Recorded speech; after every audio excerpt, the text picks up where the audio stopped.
Episode 20: Why Narcissists Target Empaths. The December series, Day 20: Why Narcissists Target Empaths. Narcissists do not choose their victims randomly. They hunt, and they have a type. Empaths, the people who feel everything, who care deeply, who see the good in everyone, who believe love can heal anything. If you are an empath, you have probably noticed a pattern. You keep attracting the same kind of person. Charming at first, broken underneath, promising to change, and you keep believing them. Not because you are naive, but because you see their potential. You see who they could be, and you think your love can get them there. This is why narcissists target you. Not in spite of your empathy, because of it. In the Matrix, the machines do not harvest energy from just anyone. They harvest it from humans, because humans generate bioelectricity, warmth, life force. The machines are cold, empty, incapable of generating their own energy, so they plug into those who can, and they drain them. This is exactly what narcissists do to empaths. They cannot generate their own emotional energy, their own validation, their own sense of worth, so they find someone who can, and they feed. In The Wizard of Oz, the Wicked Witch does not go after just anyone. She goes after Dorothy. Why? Because Dorothy has something the witch wants: the ruby slippers, power, magic, light. The witch has none of her own. She is all darkness, all cruelty, all emptiness. So she hunts the one person who has what she lacks, and she tries to take it. This is the narcissist. They do not have inner light, so they find someone who does, and they try to steal it. Here is why narcissists specifically target empaths. First, empaths give endless supply. Narcissists need constant validation, constant attention, constant reassurance that they are special. And empaths are wired to give that. You see someone struggling, and you want to help. You see someone hurting, and you want to heal. You see someone lonely, and you want to love them. The narcissist does not have to work for your compassion. You offer it freely, and they take it, all of it, without ever giving back. Second, empaths have porous boundaries, not because you are weak, but because you are open. You believe in second chances. You believe people deserve grace. You believe love should be unconditional. So when the narcissist crosses a line, you forgive. When they disrespect you, you understand. When they hurt you, you make excuses. And every time you do, your boundaries get weaker, until eventually there are none left, and the narcissist has complete access. Third, empaths take responsibility for other people's emotions. When the narcissist is upset, you think it is your job to fix it. When they are angry, you think you caused it. When they are unhappy, you think you failed them. This is exactly what the narcissist wants, because if you are responsible for their feelings, they never have to be. They can rage, and it is your fault for provoking them. They can cheat, and it is your fault for not being enough. They can abuse, and it is your fault for making them. You carry the weight of their dysfunction, while they walk free. Fourth, empaths see potential, not reality. You do not see the narcissist as they are. You see who they could be. The person they were during love bombing. The person they promised to become. The person you believe is buried underneath the pain. So you stay, hoping, waiting, believing that if you just love them hard enough, they will change. But they will not, because the person you fell in love with never existed. It was a mask, a performance, a trap. Fifth, empaths are natural healers. You are drawn to broken people, not because you are codependent, but because you genuinely believe you can help. You have probably healed yourself. You have done the work, you have faced your trauma, and you think, if I can heal, so can they. But here is the difference. You wanted to heal. The narcissist does not. They do not see themselves as broken. They see themselves as superior, and they see you as a resource, not a partner. Sixth, empaths feel deeply, and narcissists feel nothing.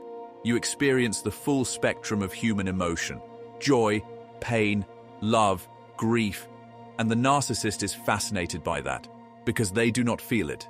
They mimic emotions, they perform them, but they do not actually experience them. So they attach to you, to feel something through you, to study you, to consume your emotional energy, because they have none of their own.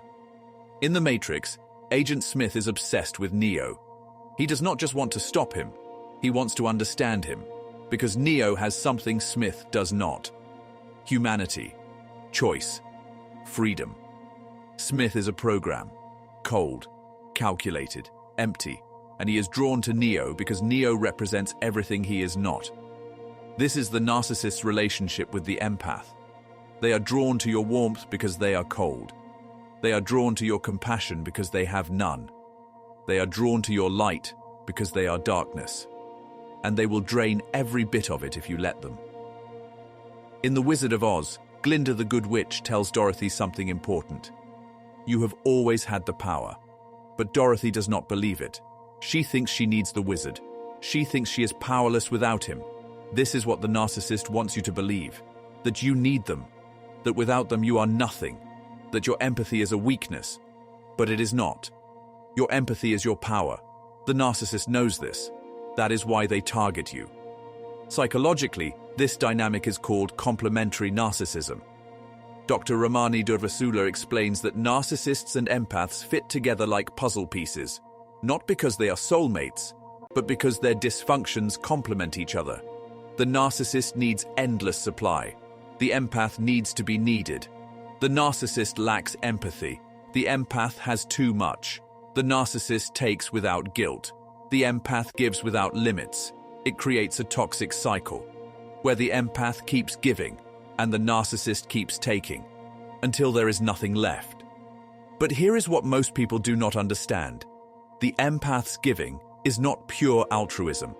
It is often rooted in trauma. Many empaths grew up in environments where love was conditional, where they had to earn affection, where they had to manage other people's emotions to feel safe. So they learned, if I give enough, I will be loved. If I sacrifice enough, I will be valued. If I heal them, they will stay. This is not healthy empathy. This is survival empathy. And the narcissist can smell it. They know you will tolerate what others would not. They know you will forgive what others would not. They know you will stay when others would leave. Because your self-worth is tied to being needed, and they need you, not as a person, as a function. Spiritually, this mirrors the concept of false compassion. In Matthew chapter 7 verse 6, Jesus warns, "Do not give dogs what is sacred. Do not throw your pearls to pigs. If you do, they may trample them under their feet and turn and tear you to pieces." This is not about being cruel. It is about discernment. Not everyone deserves your empathy. Not everyone deserves your energy. Not everyone deserves access to your heart. Some people will take your compassion and weaponize it. They will take your forgiveness and exploit it. They will take your love and destroy you with it. And Jesus is saying, protect yourself. Your empathy is sacred. Do not waste it on those who will trample it. In Proverbs chapter 4 verse 23 it says, "Above all else, guard your heart, for everything you do flows from it." Guard your heart, not harden it. Guard it. There is a difference. A hardened heart feels nothing. A guarded heart feels everything, but chooses carefully who gets access. This is what empaths must learn. Your empathy is not the problem. Your lack of boundaries is. Here is how to protect yourself as an empath. First, understand that not everyone can be saved. Some people do not want to heal. They want to use you. And no amount of love will change that. You cannot heal someone who does not want healing. You cannot fix someone who does not think they are broken. You cannot save someone who is actively drowning you. Let them go. Second, stop seeing potential and start seeing patterns. The narcissist is not going to become the person they pretended to be. That person never existed. Stop waiting for them to change. Stop hoping they will wake up. Stop believing this time will be different. Look at their actions, not their words, not their promises, not their potential. Their actions. That is who they are. Third, recognize that your empathy is not weakness. It is strength. But only when paired with boundaries. Empathy without boundaries is self-destruction. It is giving until you are empty. It is loving until you are broken. It is healing everyone except yourself.